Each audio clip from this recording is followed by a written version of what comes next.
good afternoon, good morning, whenever that you watch this video. It is a pleasure. It is a pleasure for Jesus and politics to enter to your home today. What a beautiful day! What a beautiful time! My name is Pastor Adlerette Kébreau, and the host of Jesus and Politics. And as a pastor, I really believe that everything that we do in this world, we have to align with the word. And that's what so much, chaos is happening throughout of the world.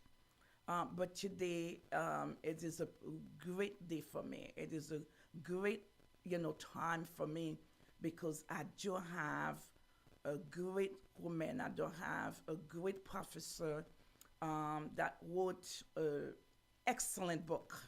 And this is dream come true. This is dream come true for myself because I always been wanted to have a book that really explains and or talk about the history of Haiti, because the history of Haiti is the history of every nation. And so I am so happy today in the midst of what's happening with the Haitians, in Springfield, Ohio, in the midst of, all the hatred, spewing, towards against, Haitians. What a time, to have Professor Dr. Leslie Alexander with us. And so I would like you to invite, to like, to share, and to subscribe to Pastor Kébreau Ministry YouTube channel, and so that we can always inform you. This is a program that will inform you, that will bless you, that will bring healings, that will encourage you, and it's all about the name of the Lord, in the name of the Lord. So I am so excited today, so excited, to have, that guest with me today. And without further ado, welcome Dr. Leslie Alexander. Thank you. Thank you so much. Thanks for having me. Thank you for the opportunity to be here and to speak to us today. And Absolutely. so would you like to, speak a little bit about yourself? Sure. So, again, thank you so much for having me. It's a real pleasure to be here. I'm a professor at Rutgers University, and I specialize in early 19th century African American, U.S. African American, and also African diaspora history. And I'm just really excited to be here with you today to talk about these very important topics. Yes, thank you. This is the reason that Dr. Alexander, Dr. Leslie Alexander is here with us. She wrote one of the marvelous books about the history of Haiti. The title of the book is Fear of a Black Republic. What a time, for her to speak to us. Why she wrote that book, why she has that title. So we're going to start with you, Dr. Leslie. Let us know, why did you choose? Because this title is really, I would say, like, fear of a black, fear of a black republic. A black republic. Why? What do we fear of? So can you Yeah. tell us why, did you choose this title? Yeah, I mean, I'll be honest, part of, if you have any watchers or listeners who are Generation Xers, the way I am, you will probably recognize that the title Fear of a Black Republic riffs off of a Public Enemy song from the 1990s called Fear of a Black Planet. And as I was researching this book and as I was just thinking about the topic in general, I just kept coming back to how much of Haiti's story and how much of Haiti's experience over the course of the 19th century and certainly into the 20th and 21st century has been motivated by the fear that the white Western world has of Haiti as a nation that was founded on the heels of a revolution of formerly enslaved people. That is in a nation that was determined to be free and sovereign and free of white and colonial authority, and that it was a nation that the white Western world attempted to destroy, but has ultimately been unsuccessful in Yes. doing so. Yes.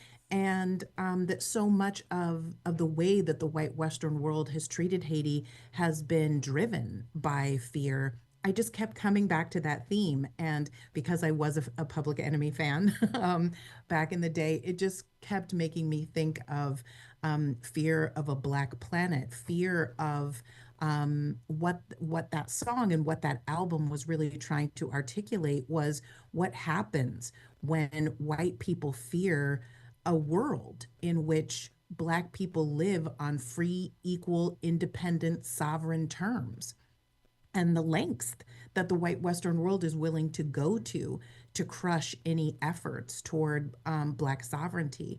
And so, yeah, as I was researching this topic, I just kept coming back to that refrain, and ultimately felt like it really encapsulated at least one of the points I was really wanting to make in the book. Okay, beautiful.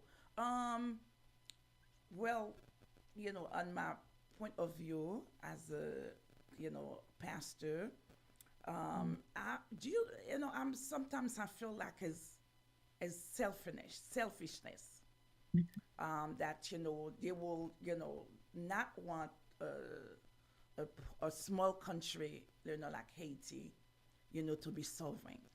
Mhm. We are sovereign, they are sovereign, so there's no Yeah. need for a small country in my point of view. I mean, spiritually, as Yes. besides what you just explained, but spiritually for me is also selfishness. So I don't know if you Yes. agree with me, but on my point of view, I also see that why you will have problem for a country, to be sovereign, and you're already sovereign yourself. You're a sovereign country. Yeah. There are sovereign countries, those big countries. So why is it a Yeah. problem for a small country like Haiti to be sovereign? No, Is it yeah. And I think that's a really powerful point because it's one that so many of the activists in the 19th and the 20th century, Black activists in the US, were trying to make, right? And the contradiction that they were trying to raise is to say the United States is actually a country that was also founded on revolution. yes, It's a country that was also funded, came into being as the result of a desire to be free of colonial authority, to be independent and sovereign. And it embraced many of the same principles, right, that Haiti embraced in its own founding. right, And so that contradiction, right, the way in which white Americans viewed Haiti really made no sense in the context of their own history. right, right. Definitely, I definitely agree with you. Now, do you have any relatives or background connected with Haiti?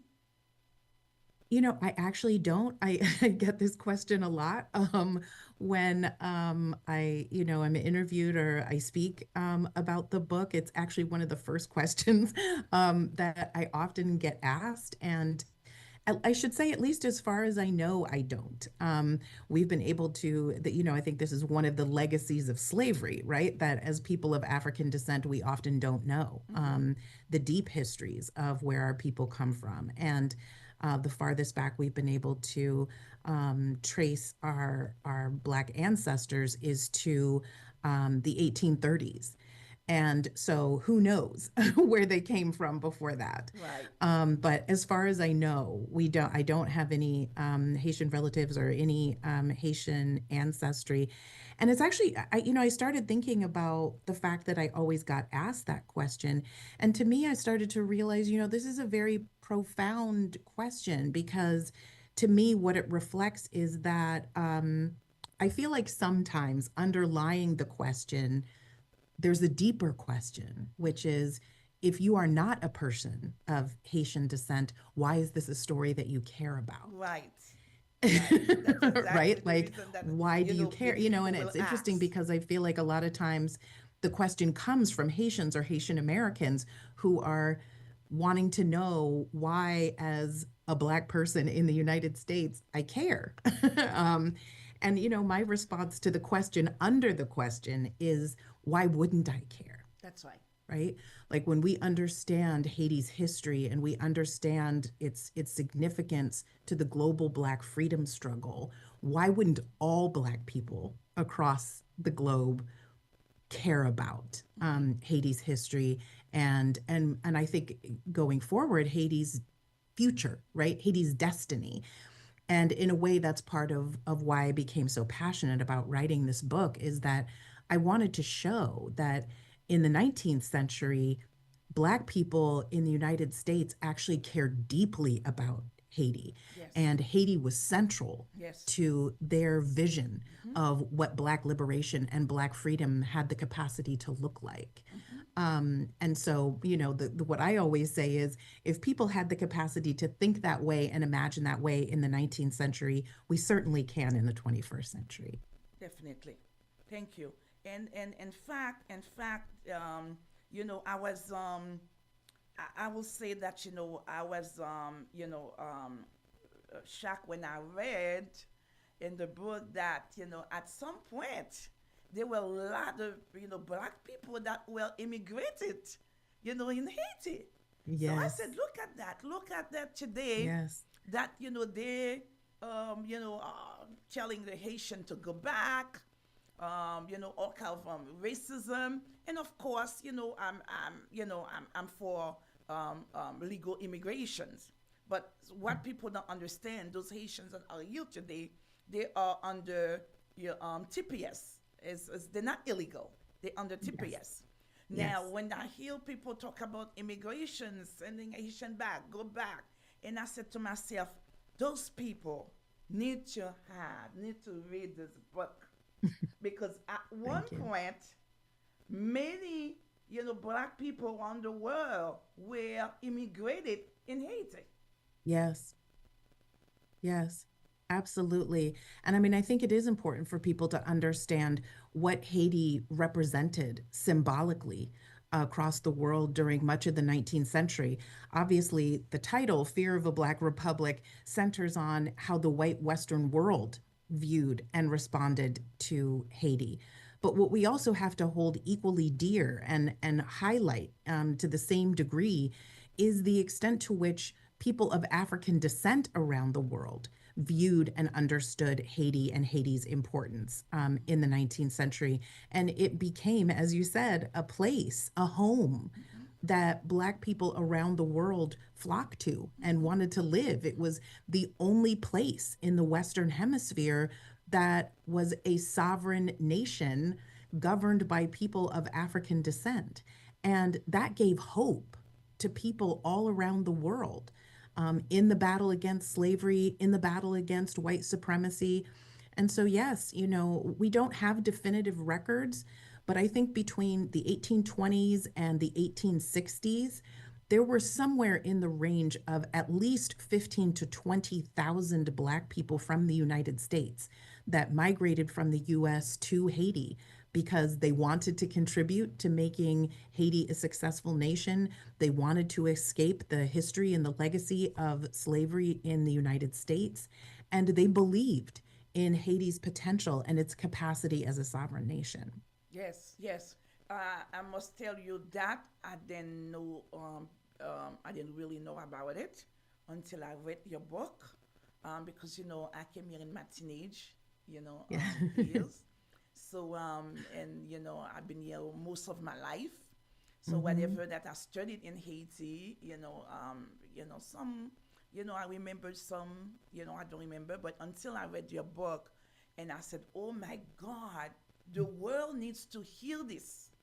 The Yeah. world needs to have Dr. Lazy Alexander book, Thank you. because here today, Haiti seems like a burden on every Hmm. nations. Yes. Haitians are going, like errands, if to in many countries, And in fact, I remember there's a small country that I went to for the first time with my kids. Went to a cruise with my kids, and when this is a small country that really, is very hostile toward Haitian. And I said to myself, look at that. Those all those Mhm. countries, so many. There were a time where Haiti was like a safe haven Yes. for thousands of black people on the world. Yes. Yes. No, that's absolutely right. And it inspired uprisings against slavery in the United States, all around the Caribbean. Haiti really served as a beacon of hope to Black people around the globe in the 19th century. And I think one of the points that I try to make in the book is that the white Western world was aware of that, and that is why it became so important to attempt to crush Haiti and to try to prevent Haiti from thriving and succeeding, because they wanted to send the message that uprisings against slavery would fail, that Black people and people of African descent were not capable of governing themselves, Mm-hmm. right? That their sovereignty would not be rewarded, that they would not be successful. Mm-hmm. And so, when you asked earlier, well, it's a small nation. The United States is also independent. Why can't they just let Haiti live? Mm-hmm. Mm-hmm. That's the answer to the question in their minds. That Yes. in their minds, if Haiti is successful, then slavery and white supremacy crumble. Come on. Yes. Yes. And that's what Haiti did. That's what Yes. Haiti did. Um, I love to say that there are two saviors, Yeshua Yamashiach. Jesus Christ came, to save the world. But Haiti is the second savior, that saved, the black, race, the Latinos, the Spanish. I mean, and helped so many countries, so many Hmm. countries. In fact, what's his name again? Frederick Douglass. I remember on the second, on January 2nd, he told the people, let me read this. I love this while we're in this. This is what he says. He says, on January 2nd, 1893, Frederick Douglass delivered an address at the dedications of the Haitian Pavilion at the World's Columbian Exposition located in Jackson Park in Chicago. And this is what he says. He says, we shall not forget that the freedom you and I enjoy today, and he was talking about back then, on January 2nd, in the 1893s, in the 1800s. He says, we shall not forget that the freedom you and I enjoy today is largely, what's the beautiful, is largely due to the brave stand taken by the black sons of Haiti 90 years ago. Yes. Striking for their freedom, they struck for the freedom of every black man in the world. Yes. What a beautiful, Absolutely powerful beautiful. truth. Absolutely beautiful. What a beautiful, powerful truth. It's not something that we say that, for saying it, but this is the truth. And I was thinking, and again, you can elaborate on that. I was thinking that Alexander, which is you are a professor of history, and I was thinking and I said, if there are people who are entitled to live in this country, are the Haitians. They may not Yeah. like it. Hmm. It may sound so profound, but that's the truth. This Yes. is this is history. We cannot erase history. This is history. Yes. So I don't know your thought on that. Yes, no, absolutely. I mean, it's interesting to me because, the histories of the United States and Haiti are deeply intertwined in ways that we are not taught in the United States. But they actually are in some really profound ways. And it's interesting because, again, activists in the 19th century really raised this issue and went out of their way to articulate the ways in which the histories are intertwined. First was the point that I made just a little bit earlier, which is that the countries were actually founded in very similar ways. And were founded on very similar principles. Yes. Right? They were part of the sort of natural rights revolution that was happening across the globe, right? Where people are rising up and demanding their literal freedom, right? In this case, from human bondage, but they're also demanding freedom from colonial rule. They're demanding participation in a democratic political structure.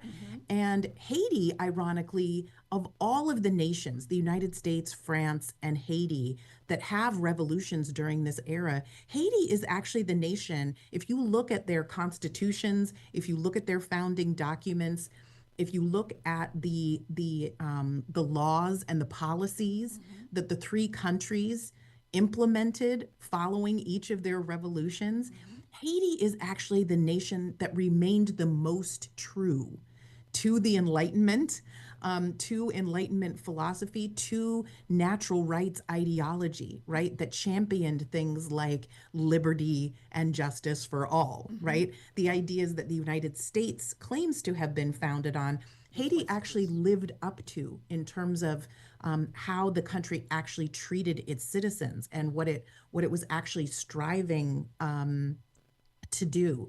But the history of the nations are actually also intertwined in some other really interesting ways. Most people don't know, for example, that one of the turning points in the American Revolution that actually ultimately allowed the United States to gain its independence from England, that one of the most decisive battles that kind of turned the tide of the American Revolution was actually won in part because troops were sent from what was then Saint-Domingue, right?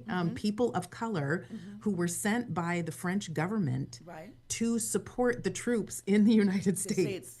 And so you could conceivably make the argument that the United States might not have won the American Revolution, or at a minimum would have not won the revolution when they did, and as decisively as they did, had it not been for Haitian, right? Eventually people who would have identified as Haitians, right? People of color who came from what was then the French colony of Saint-Domingue to fight on the side of what became the United States. The other thing, and this is something I really love to point out to my students, because in the United States, history kind of tends to be told in just a very sort of basic factual kind of way. Right. And students all through their, early education are taught about the Louisiana Purchase. Yeah, Louisiana Purchase. Yes, right? I was going to touch on that. Which causes the United States to double in size. Right. Right? And happens because Thomas Jefferson, right? The way the story is told is, Thomas Jefferson gets the French government to sell what was referred to then as the Louisiana Territory, right? That big strip in the middle, to sell that to the United States for $15 million. So the question I always ask my students is, why do you think the French government was willing to do that? Right. And their eyes get really big, Yes, and they stare back at me. Right. And they're like, they realize they had never thought about that before. They had never asked themselves that before. Why would the French, who have this very large tract of land in North America, at the time that Europeans are fighting over what they're calling the quote unquote New World, right? Why would France give up, right? that tract of land? Yes. Well, the only reason they're willing to do it is because they're trying to recoup the financial losses that they are suffering as the result of their defeat, their imminent defeat, right, in the Haitian Revolution. Wow. So if people want to find out, right, again. how the United States became the United States, it only becomes what it does. And it only is able to double itself in size because of the Haitian Revolution. That's the truth. Again, beloved, listen to this. Okay? We are not telling words or statements that cannot be proven. This is in the book here, and you can get this book so that you can educate yourselves, whoever you are, whether you are ordinary citizens or an elected officials or the president of the United States or congressmen or senators, whoever you are, please get this book so that you can learn. And I think, the Bible says, people are perish for lack of knowledge. And I truly believe that we're living in a time that there are so much cruelties, so much racism, so much divisions. And if we get the knowledge, we're not only called to read the Bible is everything, but also we need to learn about history. Because when we know history, we can understand each other better. Isn't it something, Dr. Leslie? If we read history, Yes. we know history, then we can understand each other better. That's right. That's right. So this That's right. is important for people who are saying the Haitian don't belong here, the Haitian to go back. That tells me that you need, you need to educate yourself, or you need to educate yourselves, because if there are people that belong to the land of United States of America, there is no one better than the Haitians. And the facts are here. Just get it, just purchase it and learn it. And so that, you can, live with each other with respect. Respect each other. And also, Dr. Alexander, there are someone else who say, there are few people that I see on Twitter that said, oh, what happened to Haiti? The reason Haiti is so poor, Haiti is not striving, is because the Haitian, kill all the white people and they massacre all the white people. So what do you think about that? What's your position? Because that's their mentality, that the Haitian kill all the white people, so that now the Haitian are stuck. They cannot really move ahead because of that. What is your position?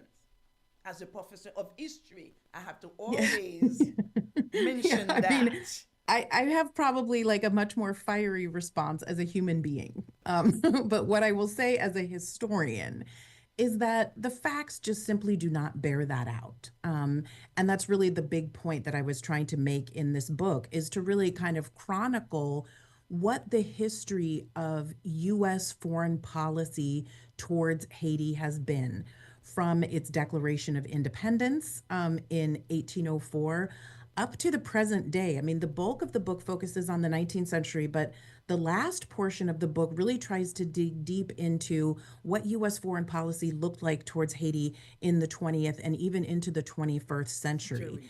And all I can say is I have the receipts, right? That Haiti's condition, right, is really the result, first and foremost, of course, of the indemnity, right, and the impossible financial consequences that came as a result of that, but also then the subsequent policies that the United States and the UK, France, right, the white Western world had towards Haiti over the course of a couple of centuries. And so this is really not about, this is not divinely ordained, right? This is something that was done by design by human beings who did not want to see Haiti win. And then again, is the time, I was always saying that, when you see such a powerful country like Haiti, that, has the compassion to go and free other slaves around the world. And I can understand why some people have problem, but if you really talking about God, you know God. you will say that this is a country that we got to help. We Yeah. got to help. So I'm, Yeah. I'm definitely looking forward that, a day will come where they will get into their senses and say, but after all, Haiti is not our enemy.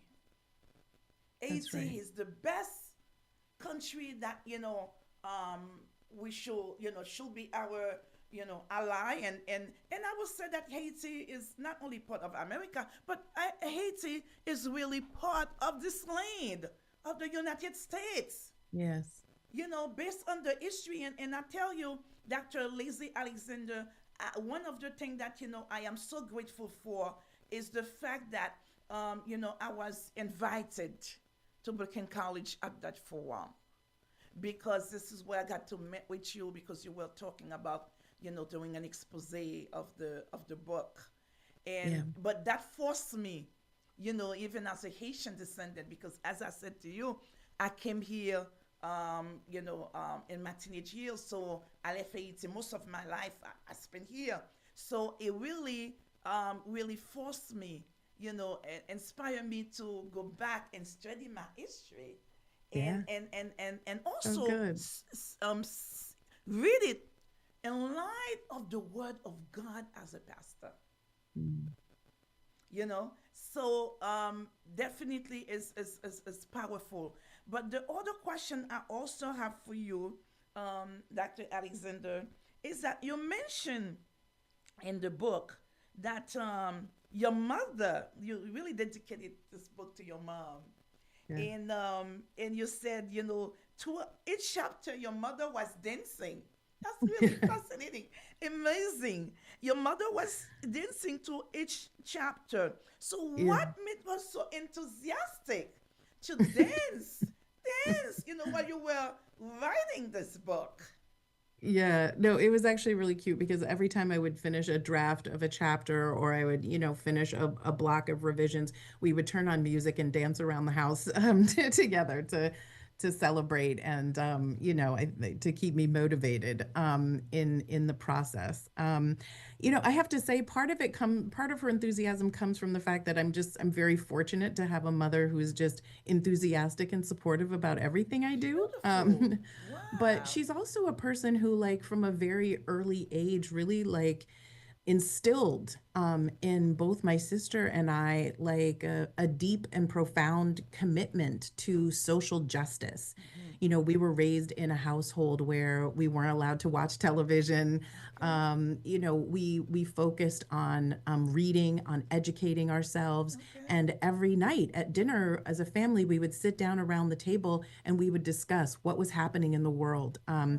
and what each of us could do to contribute to make the world a better place. Hmm. And so, from the time I was a child, she really instilled the values of social justice, not just in the United States, but on the global level. And so, the more that I was researching and writing about this project, and she was reading what I was writing, and I was telling her about what my research was uncovering, she just became deeply passionate about the importance of having this story told, and championing Haiti's cause. Hmm. So I'm Hmm. super grateful for And that. I think when I read that, I think every black man, every black woman should be enthusiastic about the Yes, history no, of I mean, I Haiti. think I completely agree with you. Again, like, when you really learn the truth of this story, every person, right, should be out there singing Haiti's praises and committing everything we can to ensuring that Haiti does continue to thrive. Hmm. And again, um, my beloved, this is a book. I probably you should even send one of the a copy to Oprah Winfrey. Again, I'm telling everyone, if you, maybe you want to know why, every black man, every Latino, should be enthusiastic about the history of Haiti. Get your copy, and you'll see why. And I'm Yeah, telling you, it's not a. What I love with this book is not a history about black and white. It's everything about color. It's about the visions. It's about, the love, the compassion. It's about, social justice, that took place in the past. And we definitely need to have those things back these days. What is your thought, especially what's happening? You hear this week, Dr. Alexander, um, um, uh, the issue that took place in Springfield, Ohio. You're born in this Oh, country, so you know definitely yes. about Ohio. And there's so many, a lady that went viral and telling, about that Haitian where, stealing pets and then eat Mhm. them. And then afterward, she came forward and told that, that it wasn't the truth. But then there were, elected officials that should be an examples, that run with the story and telling, we did the same thing. So what is, your Yeah. thought on that? Talking about social justice, talking about, compassion, talking about the history of Haiti, that, how, thousands and thousands of, people in the 1800s were immigrant in Haiti. So what is your thought, or what do you want to say to the world? Okay, Yeah. let's put it that way. As a professor of history and a great one, what do you want to say to the world, Yeah. or to the United States and to the world, because the word is spreading, quickly, Yeah. and so what do you want to say? Someone who studied the history of Haiti and that Yeah. wrote about this history, and so what do you want to say about this? What's happening this week to the world and to Yeah. United States? Thank you. Yeah, I think there's two things I want to say. The first thing that I want to say is, to thank you for kind of highlighting the other story that this book, that Fear of a Black Republic, wants to tell. Because, yes, part of the story is about needing to chronicle what the relationship has been between the United States government and its conduct towards Haiti. But the other part, really what's at the heart of this story, is actually a story of love and a story of solidarity. It's a story of how and why Haiti was so important to Black people in the United States in the 19th century, why they cared so passionately about Haiti and its success, why they were committed and dedicated to doing everything they could to see Haiti thrive. Um, and why, in the 19th century, Black people in the United States who spoke a different language, who worshiped a different God, God, yes. who were right different in all of the ways that we could imagine from their Haitian brothers and sisters, they still cared as much about the freedom and the sovereignty of Haitians as they did about their own. And I think that is a model, right, that we should all be taking That's going right. forward is Yes. how can we forge a global community, a global society in which we care as much about the freedom and the sovereignty of people we do not know as much as we care about our own. And I suppose that that then leads to the message that I would have for people about what started in Ohio and has sort of proliferated Right. across the United States, this country. It has been so deeply disheartening and demoralizing to me Yes. to see how anti Haitianism just took off like wildfire in ways that I would not have imagined. And I think that it is rooted in a long history of white Americans wanting to blame whoever they see as the other for whatever it is that they are discontented with in their own lives. Right. And I think that what my hope is that people will start again to move towards a vision of creating a society where we can celebrate each other's differences, right? We don't have to be in denial about the fact that we speak different languages, or that we come from different cultures, or that we have different spiritual beliefs. But we can celebrate, right, each other, and that we can turn away from blaming each other when things are not going the way that we would want them to go. You know, what concerns me about the anti-Haitianism is that it is tied up both in an anti-Blackness in this country Right. and also an anti-immigrant Right. impulse Right. in this country. And I think what the lie has revealed is that we have to learn how to resolve our differences and find solutions to creating more productive and healthy societies that does not involve endangering and terrorizing people who we perceive to be different from ourselves. Right, right. Beautiful, beautiful. Now, being said that, don't get me wrong. I'm not, for an open borders. I really believe that yes, we should, limit, not, I would say not, just limit, but we should definitely protect our borders. That definitely I agree with. But at the same times, the anti-Haitian that I see, that spirit of anti-Haitians that I see that spreading, this week, as people, like I said, people are perishing for lack of knowledge. They don't understand that the soil, the land that they are living, that they are cherishing, as Frederick Douglass said, this is was built, upon the sons, of the Haitian people. So, for them to just, spew that, those hatred, those words, against Haitians, it's just, like I said, as they need to be educated.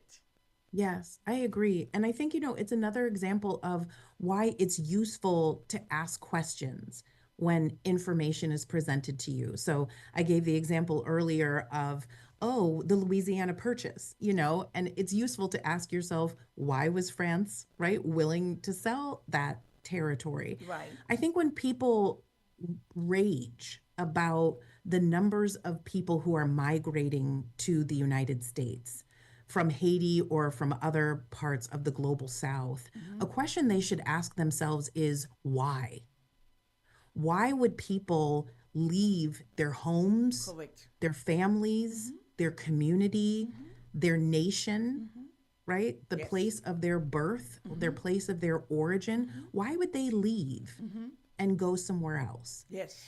And in the case of Haiti, and I just have to say this too, because I say this all the time when people ask me about, my visits to Haiti. Oh, I you say went to all the Haiti. time that one of the nice things about being a professor of the African diaspora is that I get to travel to a lot of amazing places. Haiti is without question, hands down, no competition, the most beautiful place I have ever been in my life. Yes, it is. It is. It is And so the beautiful. question becomes, why would someone leave paradise? Yes, paradise. Right? Why would Tell someone them. leave the most beautiful place you could possibly imagine? Yes.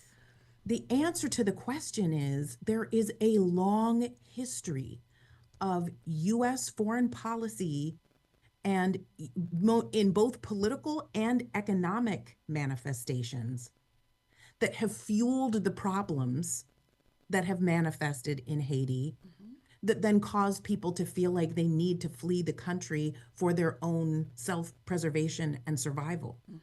So rather than like turning your frustration, right, at the people who find themselves flocking at the borders, ask yourself, what is the United States as a country, as a nation doing to drive people out of their homes That's and right. the places that they would probably prefer to stay if they could? That's right. Right? That's That right. maybe what we have to look at is what it is that is flawed about U.S. foreign policy that is causing people to flee their homes for survival.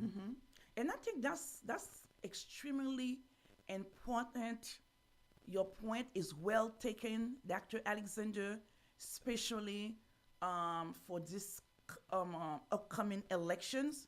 I think that we need somebody that's really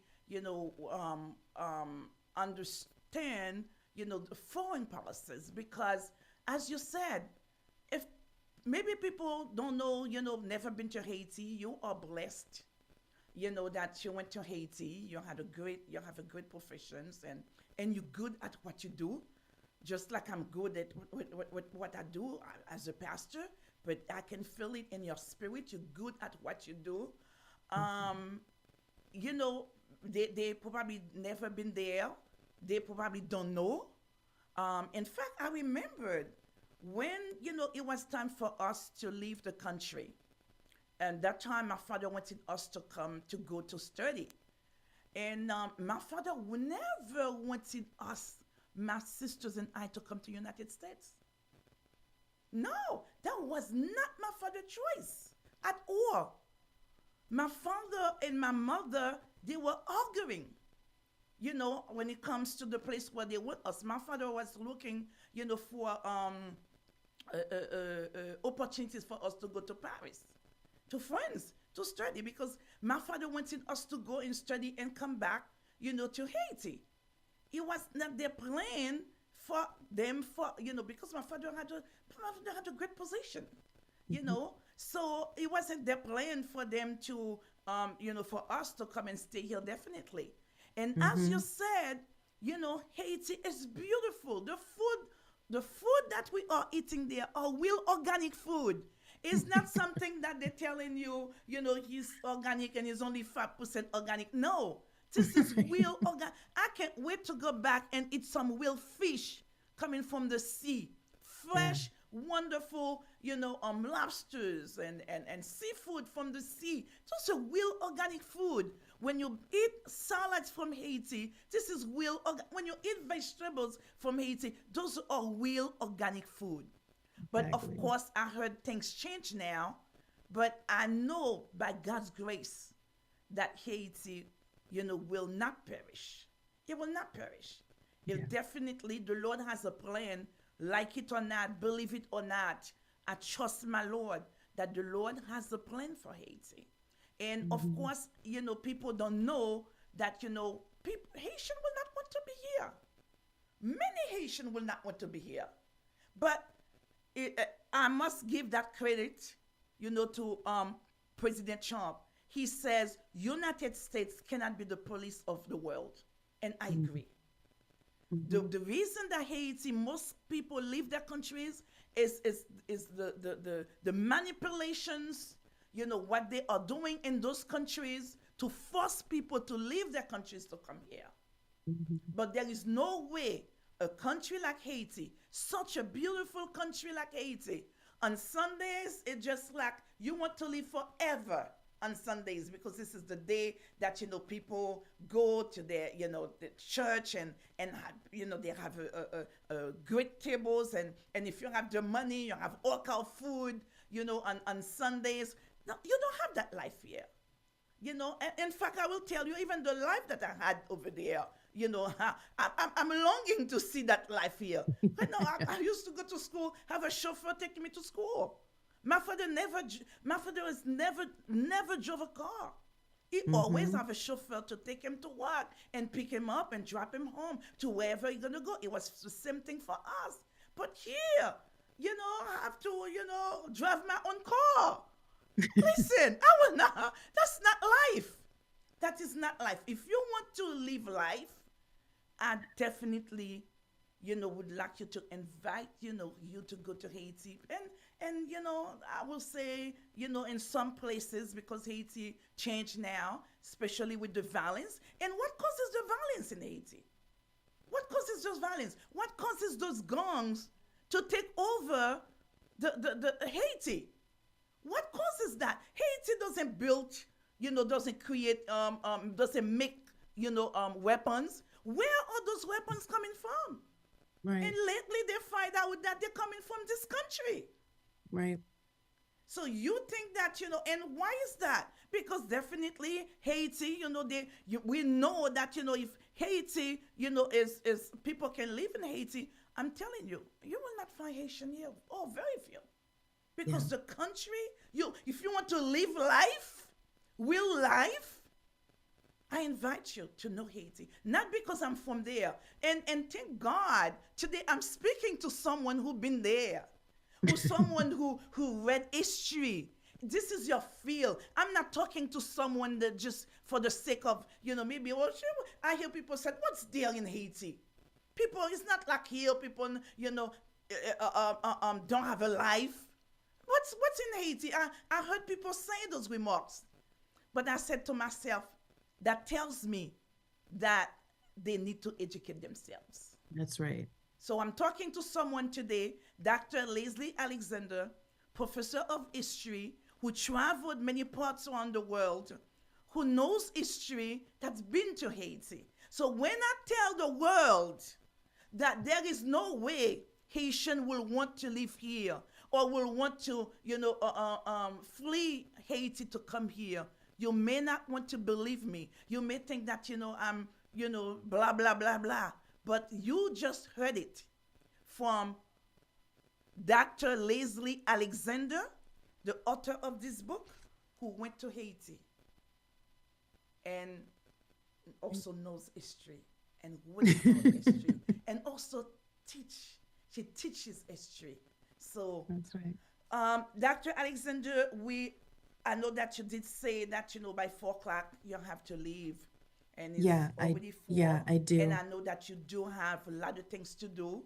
And I am so grateful. I am so grateful to you. No, that thank you you. take Thank this you so time much for today having me. to come I and could keep speak to talking the to you all world. day if I could.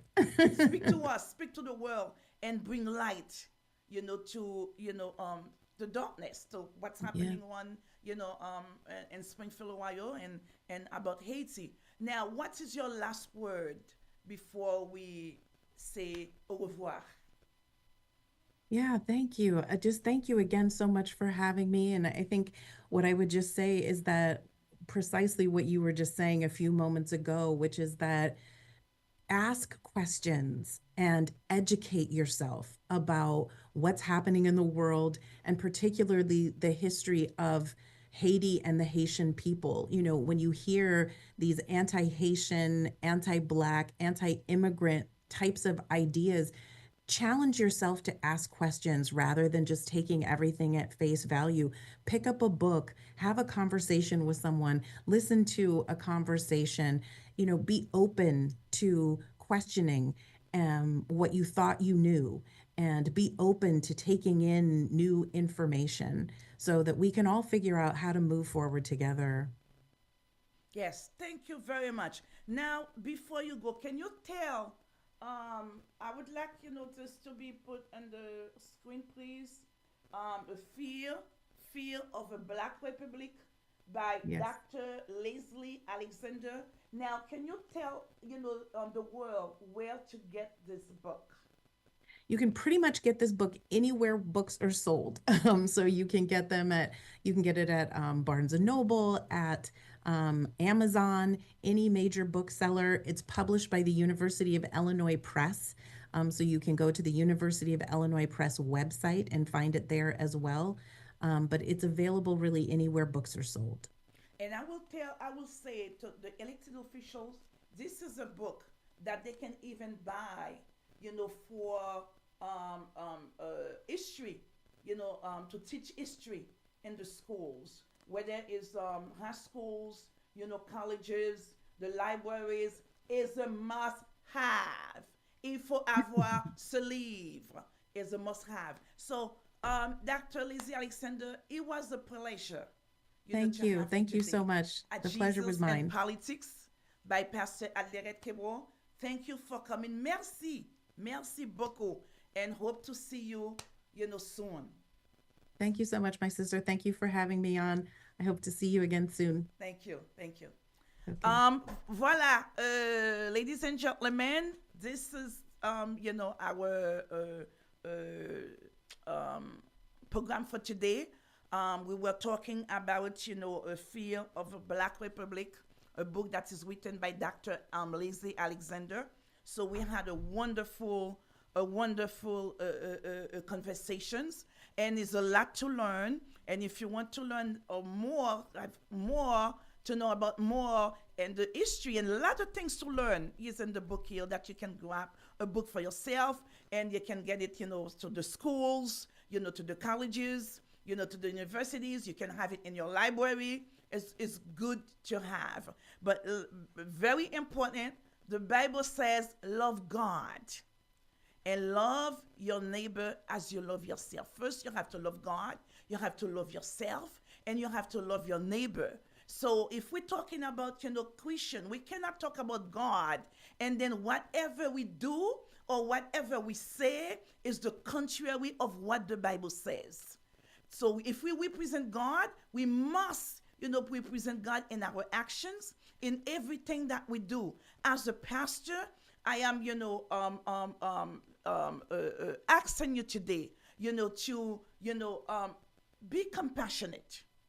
And we're living in the end time.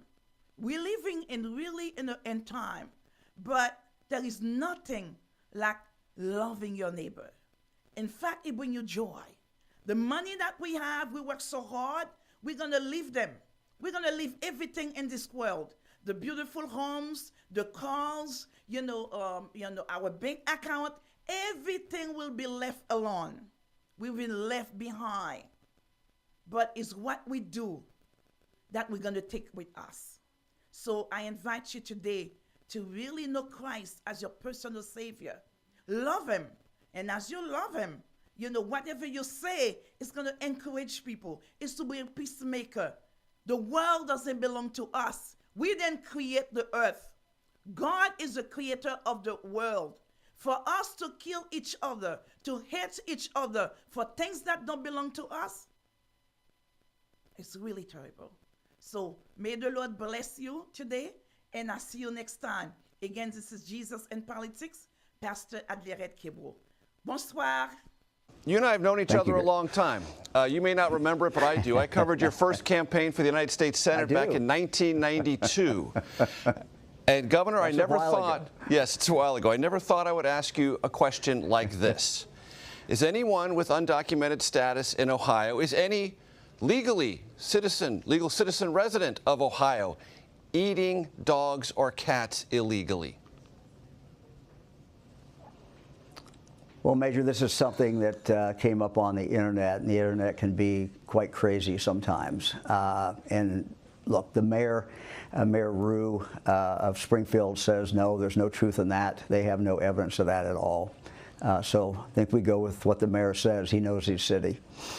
And there is a case in Dayton of a woman with mental health issues being alleged to have eaten a neighbor's cat, but she lived in Ohio, not an immigrant. And my reason of bringing this up, not only because the former president did it, but you have an immigration situation in Springfield. It's a serious one. It's an interesting one. Population about 58,000, about 15 to 20,000 Haitians under temporary protected status in Springfield. A good number of them, as I understand, Governor, have gone through the application process to get temporary work permits, are working, and in some cases relieving kind of a labor shortage there. But there have been other issues, health, some safety issues that you've tried to bring attention to. Would you not prefer, Governor, a more coherent conversation about immigration in Springfield, Ohio than was heard last night on the debate stage? Well, Major, I think there's a couple things to be said about what's been going on in Springfield. And you pointed out the numbers. You know, when you put 15,000 people on top in a period of a couple years on top of a population of 58,000, that's not just the normal, increase that we expect to see in regard to immigration. This is a massive number of people coming in. And I think it raises a couple questions. For us in Ohio, we're seeing a couple major challenges to go with this. And you're right, these Haitians came in here to work because there were jobs, and they have filled a lot of jobs. And if you talk to the employers, they've done a very, very good job, and they work very, very hard. But it raises a couple questions. One, is a health issue. As you know, Haiti is not a country that has very good health care. And since the assassination of the president several years ago, the doctors who were there, many of them, most of them have already left. So you've got people coming in from a country that don't really have good health care. And so it raises issues about getting them vaccinated, getting their children vaccinated. So it's put a real pressure on primary care. And so what we announced yesterday was, you know, we're going to try to take some federal dollars if they're eligible. If they're not, we're going to have to spend it ourselves and put about $2.5 million in, you know, to assist the local community to expand that primary health care. The other problem is driving. Again, Haiti is not a country that many people don't drive at all. There aren't that many cars per capita. And people who do drive, you know, the laws in Haiti are very, very different than they are in the United States. My wife, Fran, I've been in Haiti a number of times, and driving is just very, very different. So the challenge is to get training, driver's training for these individuals so that when they do go on the road, you know, they will be safe. We have a law in Ohio that says that once you turn 18, or if you're over 18, you can get a driver's license in the state. With you have to pass a test, but you don't have to have any driver's training, which is kind of a big loophole in our law, and it's a real problem. Do you worry at all, Governor, that immigrant community could be under greater jeopardy because of scapegoating language like the nation heard last night?